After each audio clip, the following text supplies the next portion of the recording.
हिंदुस्तान आज एक युवा देश है। इस युवा शक्ति के पास सामर्थ्य भी है। भारत के युवा की टैलेंट, इस बात से आप भली भांति समझ सकते हैं कि दुनिया के अनेक देशों ने मार्स पर जाने के लिए प्रयोग किए। कोई 5 प्रयोग के बाद सफल हुआ, कोई 10 प्रयोग के बाद सफल हुआ, कोई 20 प्रयोग के बाद सफल हुआ। हिंदुस्तान अकेला देश ऐसा है जो पहले ही ट्रायल में मार्स पर पहुंचने में सफल हुआ।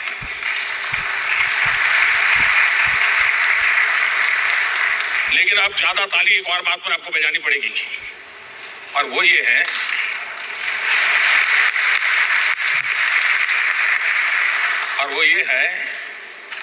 कि हॉलीवुड की जो फिल्म बनाने का खर्चा होता है उससे भी कम खर्चे में हम मार्स पर पहुंच पाए हैं। ये मेरे देश के युवा की टैलेंट है।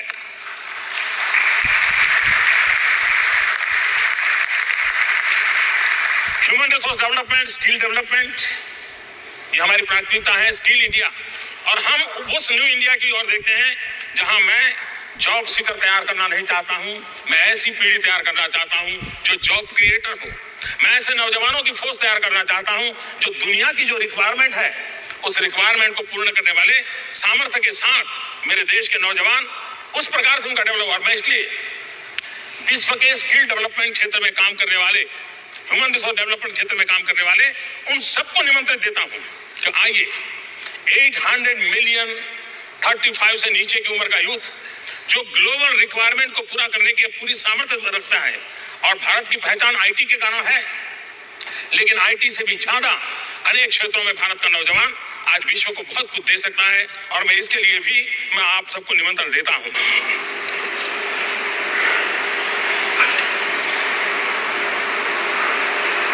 प्रेसिडेंट पुतिन का ये होमलैंड है, खूबसूरत शहर है और बहुत ही गर्मजोशी से मिलने जुलने वाले यहाँ के लोग हैं। मैं राष्ट्रपति पुतिन का हृदय से बहुत आभार व्यक्त करता हूँ कि मुझे सेंट पीटर्सबर्ग के इस महत्वपूर्ण फोरम में उपस्थित रहने का सौभाग्य प्राप्त हुआ।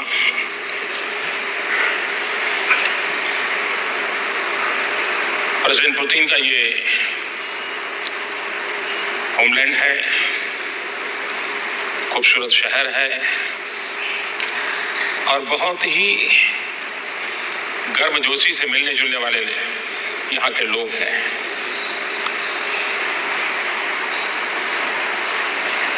भारत और रूस के संबंध चहुं दिशा में बहुत तेज गति से आगे बढ़ रहे हैं। डिप्लोमेटिक रिलेशन की हमारी 70वीं वर्षगांठ हम मना रहे हैं और ऐसे महत्वपूर्ण अवसर पर मुझे आप सबके बीच आने का अवसर मिला है। विश्व में देशों के बीच संबंध ये कोई नई बात नहीं है, लेकिन बहुत कम ऐसे देश होते हैं जहां संबंधों का आधार परस्पर विश्वास होता है, उपयोगिता से ज्यादा अर्थपूर्ण संबंध होते हैं। और मैं आज आप सबके सामने विश्वास से कह सकता हूं कि पिछले 70 साल के भारत के और रशिया के संबंध उपयोगितावाद पर कम, विश्वास के अधिष्ठान पर ज्यादा रहे हैं। विश्व में कई बदलाव आए, लेकिन हमारे संबंध निरंतर बढ़ते गए हैं। ऊंचाई भी बढ़ी है, गहराई भी बढ़ी है और संबंधों का व्याप भी बढ़ा है। और इसके लिए मैं राष्ट्रपति पुतिन को हृदय से बधाई देता हूं, अभिनंदन करता हूं। उनके सबल नेतृत्व के कारण ये संभव हुआ है। मैं आपके बीच में हूं 1.25 बिलियन भारतीयों के प्रतिनिधि के रूप में। आज पूरा विश्व का ध्यान स्वाभाविक रूप से एशिया की तरफ है, और जब एशिया की तरफ है तो स्वाभाविक रूप से भारत की तरफ उनका ध्यान जाना बहुत स्वाभाविक है। पिछले 3 वर्ष से मुझे प्रधानमंत्री पद पर सेवा करने का मौका मिला है। 3 दशक के बड़े लंबे अंतराल के बाद भारत में पूर्ण बहुमत वाली एक मजबूत और स्थिर सरकार चुन करके आई है, और उसके कारण जीवन के हर क्षेत्र में प्रगतिशील विचार के साथ निर्णय करने की दिशा में हम तेज गति से आगे बढ़ रहे हैं। आज भारत का जीडीपी वार्षिक दृष्टि से 7% है, और दुनिया की बड़ी इकोनॉमी में तेज गति से आगे बढ़ने वाली इकोनॉमी ये आज हिंदुस्तान की है। भारत ने पिछले कम समय में अनेक सुधार किए हैं। मिनिमम गवर्नमेंट मैक्सिमम गवर्नेंस, इस मूलभूत बात को लेकर के रेड टेपिज्म नहीं, रेड कारपेट, इन मकसद को पार करने की दिशा में हमने कई रिफॉर्म्स किए हैं। और एक बात निश्चित है कि जब पॉलिटिकल विल होता है, पॉलिटिकल स्टेबिलिटी होती है, क्लियर विजन होता है, तभी रिफॉर्म की संभावना बनती है। और जब ब्यूरोक्रेसी वाइब्रेंट हो, प्रोएक्टिव हो, in tune with the decision making body के साथ हो, तो परफॉर्म करती हैं। और लोकतांत्रिक व्यवस्था में रिफॉर्म हो, परफॉर्म हो, और जब जनभागीदारी बढ़ती है तब ट्रांसफॉर्म होता है। और आज भारत ट्रांसफॉर्मेशन की दृष्टि से तेज गति से सफलतापूर्वक आगे बढ़ रहा है। भारत एक इतना बड़ा विशाल देश है, 100 से ज्यादा भाषाएं हैं, 1700 से ज्यादा डायलेक्ट्स हैं। विविधता ये हमारी विशेषता है, विविधता हमारी शक्ति है। पिछले कई वर्षों में इन विविधताओं के साथ फेडरल स्ट्रक्चर के कारण अनेक विविध कानून, खास करके टैक्सेशन में, एक राज्य में एक कानून, दूसरे राज्य में दूसरा कानून, तीसरे राज्य में तीसरा कानून, और अगर किसी कंपनी को 3-4 राज्यों के साथ एक साथ काम करना हो तो अनेक कानूनों से निपटना पड़ता था। मैं आज खुशी के साथ कह सकता हूं कि बड़े लंबे अंतराल से हमारे यहाँ GST, goods and service tax के कानून की में सुधार लाने की दिशा में मशक्कत चल रही थी। हमने उसको कानूनी तौर पर प्रक्रिया पूर्ण कर ली है, और 1 जुलाई आने वाले महीने में भारत में जीएसटी लागू हो जाएगा, और उसके कारण देश के सभी राज्यों में, पूरे देश के हर कोने में एक ही प्रकार की टैक्सेशन सिस्टम होगी, जो मैं समझता हूं किसी भी निवेशक के लिए, और विशेष करके विदेश के निवेशक के लिए बहुत ही उपकारक होती है। जैसे राष्ट्रपति पुतिन कह रहे थे, मेरा भी कन्विक्शन है कि आने वाला युग टेक्नोलॉजी ड्रिवन है। टेक्नोलॉजी जन सामान्य का एक हिस्सा बन चुका है। तब हम एक डिजिटल इंडिया मूवमेंट लेकर के चल रहे हैं। जिस प्रकार से टेक्नोलॉजी और खास करके डिजिटल वर्ल्ड मानव जीवन पर प्रभाव पैदा करता है, उसी प्रकार से हम इस बात को सचेत रहना होगा कि डिजिटल डिवाइड किसी भी सोसाइटी में बहुत बड़ा संकट पैदा कर सकता है। और इसलिए विकास की इस यात्रा में इस बात पर हमको ध्यान केंद्रित करना होगा कि हम किसी भी स्थिति में सामाजिक व्यवस्था में डिजिटल डिवाइड को पैदा न होने दें। और इसलिए भारत में डिजिटल इंडिया का मूवमेंट चल रहा है।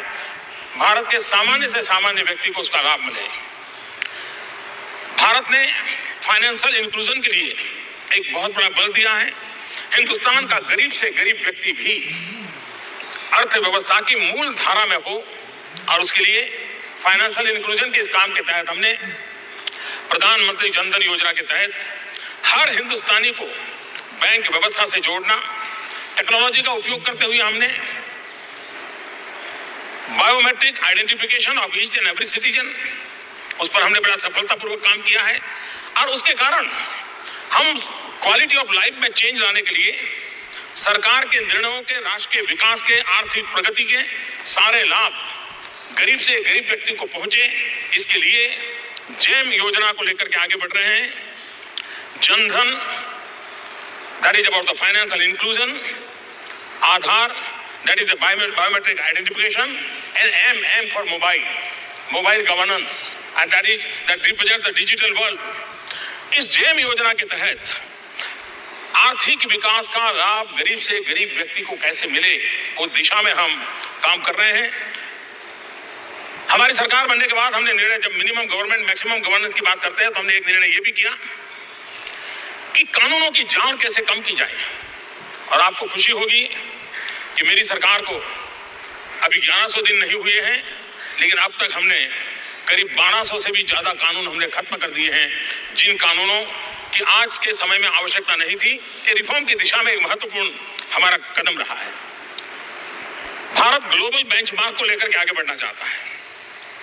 विश्व को किसी भी कोने से किसी को भारत में अगर निवेश करना है, भारत में अपना नसीब आजमाना है, भारत की जो शक्ति है उस शक्ति को अपने विकास की यात्रा में जोड़ना है, तो ग्लोबल बेंचमार्क होना बहुत जरूरी है। और उसके लिए ease of doing business, World Bank उसका रेटिंग करता है। और मुझे खुशी है कि इतने कम समय में हमने ईज ऑफ डूइंग बिजनेस के अंदर काफी सफलता प्राप्त की है।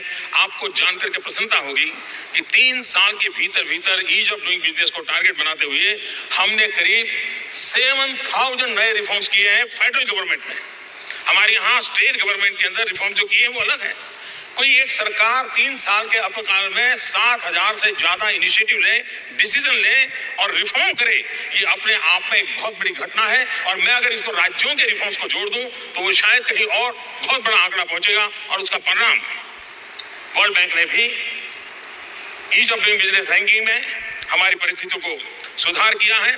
इन दिनों विश्व की जितनी भी क्रेडिट रेटिंग एजेंसीज है, चाहे वर्ल्ड बैंक हो, IMF हो, वर्ल्ड इकोनॉमिक फोरम हो और भी क्रेडिट रेटिंग एजेंसीज हो, इन सभी ने एक स्वर से कहा है कि भारत तेज गति से आगे बढ़ने वाली अर्थव्यवस्था है। आर्थिक विकास के नक्शे पर भारत आने वाले दिनों में एक बहुत ही अपनी अहम नेतृत्व प्रोवाइड करेगा। ये भाव दुनिया की सभी एजेंसीज ने हमारे लिए प्रकट किया है। हमने फॉरेन डायरेक्ट इन्वेस्टमेंट के संबंध में भी कई सुधार किए हैं। कॉम्पिटिटिवनेस को और अधिक अवसर मिले। कॉम्पिटिटिवनेस में हमने जो कदम उठाए उसके कारण हमारे रैंकिंग में भी बहुत बड़ा सुधार आया है। और मुझे खुशी है कि फॉरेन डायरेक्ट इन्वेस्टमेंट में हमारे देश में पहली बार इतनी बड़ी मात्रा में फॉरेन डायरेक्ट इन्वेस्टमेंट को हम आकर्षित कर पाए हैं। और दुनिया ने, क्रेडिट रेटिंग एजेंसी ने कहा है कि विश्व के अंदर FDI के लिए जो उत्तम डेस्टिनेशन है, उन उत्तम डेस्टिनेशन में भारत दुनिया में पहले 3 सबसे फेवरेबल इन्वेस्टमेंट डेस्टिनेशन के रूप में सारे क्रेडिट रेटिंग एजेंसी ने इसको स्वीकार किया है। भारत जैसा देश, ये बात सही है कि दुनिया के इन्वेस्टर आते हैं तब सिक्योरिटी उनकी सबसे पहली आवश्यकता होती है। जो भी इन्वेस्टमेंट करे, जो वो रिस्क ले, और उसके लिए सिक्योरिटी बहुत आवश्यक है। भारत की वाइब्रेंट जुडिशियल सिस्टम, ये अपने आप में उसकी बहुत बड़ी गारंटी है। और भारत में अंग्रेजी भाषा का भी सहज उपयोग होने के कारण कानूनों का इंटरप्रिटेशन करने के लिए दुनिया को कोई दिक्कत नहीं आती है। बड़ी सरलता से हमारी कानूनी व्यवस्था को विश्व का कोई भी व्यक्ति आसानी से समझ पाता है। वो उसका मीनिंग निकाल सकता है, वो अपने आप भी सोच करके डिसीजन ले सकता है। और इस वाइब्रेंट जुडिशियल सिस्टम के कारण हमारे यहाँ फॉरेन इन्वेस्टर्स के लिए एक सिक्योरिटी की गारंटी अपने आप अंतर्निहित होती है। और मैं मानता हूं कि इसको भी बल मिलेगा। हमारा आने वाले दिनों में न्यू इंडिया का सपना लेकर के हम चल रहे हैं। और जब हम न्यू इंडिया का सपना लेकर के चल रहे हैं, तब हम हमारे इंफ्रास्ट्रक्चर को अपग्रेड करना चाहते हैं। आप कल्पना कर सकते हैं कि जिस देश की पॉपुलेशन 1.25 बिलियन हो, दुनिया की नजरों में ये एक मार्केट भी है, लेकिन एट द सेम टाइम हम एक ऐसे देश हैं जिसके पास 800 मिलियन 35 से नीचे की उम्र के नौजवान है। हिंदुस्तान आज एक युवा देश है। इस युवा शक्ति के पास सामर्थ्य भी है। भारत के युवा की टैलेंट, इस बात से आप भली भांति समझ सकते हैं कि दुनिया के अनेक देशों ने मार्स पर जाने के लिए प्रयोग किए। कोई 5 प्रयोग के बाद सफल हुआ, कोई 10 प्रयोग के बाद सफल हुआ, कोई 20 प्रयोग के बाद सफल हुआ। हिंदुस्तान अकेला देश ऐसा है जो पहले ही ट्रायल में मार्स पर पहुंचने में सफल हुआ।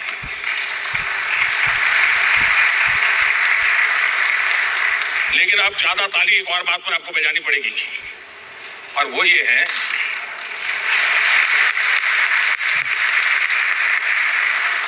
है कि हॉलीवुड की जो फिल्म बनाने का खर्चा होता है, उससे भी कम खर्चे में हम मार्स पर पहुंच पाए हैं। ये मेरे देश के युवा की टैलेंट है।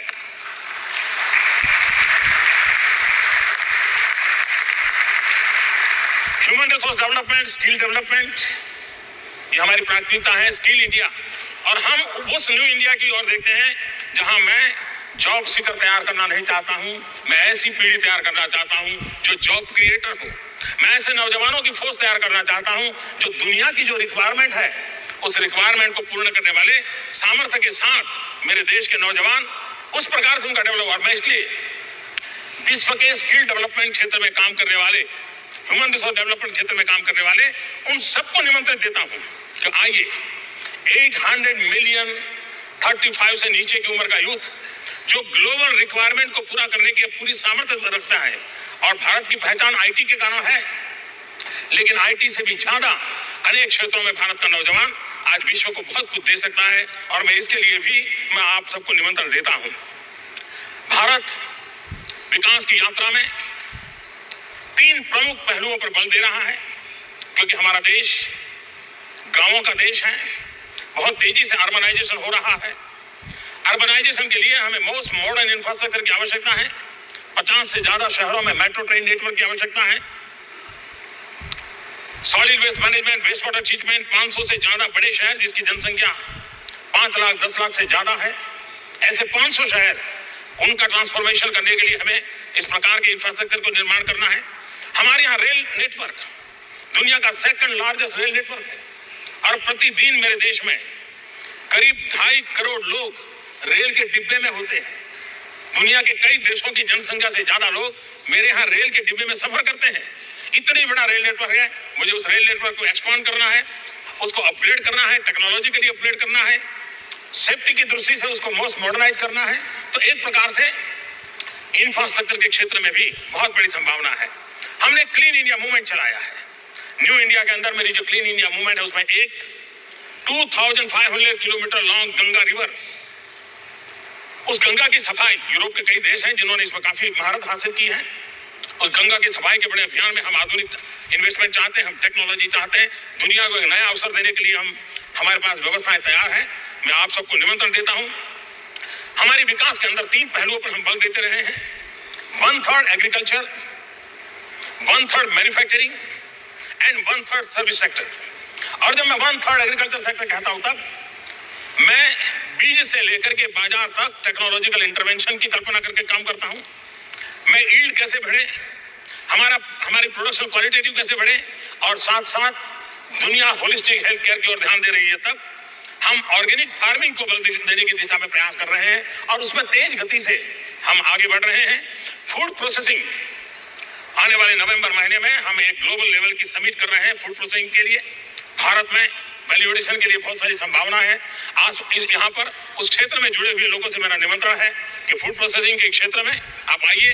भारत में स्काई द लिमिट, आप जिस क्षेत्र में जाना चाहें वहां संभावनाएं बची हैं।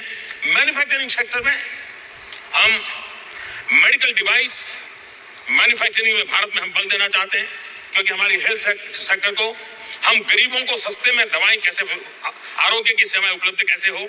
मैं चाहूंगा कि विश्व में मेडिकल डिवाइस को बनाने वाली जो कंपनियां हैं, उनको इन्वेस्टमेंट के लिए मैं भारत में निमंत्रण देता हूं। भारत अपने आप में एक बहुत बड़ा मार्केट है, और उस मार्केट का फायदा उठाने के लिए मैं विश्व को निमंत्रण देता हूं। डिफेंस इक्विपमेंट मैन्युफैक्चरिंग, डिफेंस के क्षेत्र में भी कई क्षेत्रों में आवश्यकता होती है। हमने कई सुधार भी किए हैं। हमारे डिफेंस की रिक्वायरमेंट की कई चीजें हैं जिसको हमने डिफेंस के दायरे से बाहर निकाल दी है, जो सामान्य जन के उपयोग ले आती है, उसके लिए लाइसेंस की पद्धतियों से हमने बाहर निकाल दिया है। उस क्षेत्र में विश्व में बहुत सारी कंपनियों की महारत है, उनको भी मैं निमंत्रण देता हूं। उसी प्रकार से डिफेंस मैन्युफैक्चरिंग में भी, क्योंकि भारत स्वयं में अपने आप में एक बहुत बड़ा मार्केट है, उस मार्केट को दृष्टि से भी है मैं विश्व को निमंत्रित करता हूं कि आइए भारत में डिफेंस इक्विपमेंट मैन्युफैक्चरिंग के क्षेत्र में भी मैं आपका स्वागत करता हूं। और जैसे मैंने कहा, सर्विस सेक्टर, भारत दुनिया के पुरातन देशों में से एक है।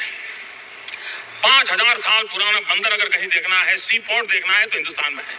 5000 साल पुरानी नगर रचना किसी को देखना है, प्लान अर्बन डेवलपमेंट देखना है, तो हिंदुस्तान में है। विश्व की पुरातन संस्कृति को जानना समझना है तो हिंदुस्तान में है।